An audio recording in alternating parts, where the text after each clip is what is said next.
तो अब मुझे उम्मीद है H1B वीज़ा का डाउट आपका मैंने क्लियर कर दिया होगा और मुझे पूरा यकीन है कि अगले चुनाव में आपका बटन कमल को ही दबेगा। क्यों?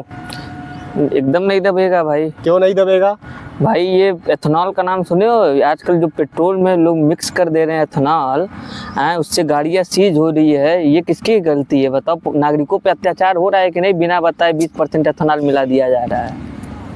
अमित जी आप बहुत भोले आदमी है, ऐसे भोलेपन में कैसा चलेगा? ये भी एक साजिश है, पूछिए कैसे? कैसे बताओ? अब ये बताइए दिल्ली का क्या हाल है इस समय? पॉल्यूशन है? हाँ बहुत है। किस वजह से है? प्रदूषण है, गाड़ियों की वजह से ही है। गाड़ियों की वजह से है ना। अगर मैं आपसे कह दूं कि अपनी गाड़ी मुझे दे दीजिए, आप दे देंगे? एकदम नहीं देंगे भाई। एकदम नहीं देंगे ना। असल में ये इथेनॉल का चक्कर इसलिए है, ये किसी का लाभ नुकसान नहीं है, बात को समझिए।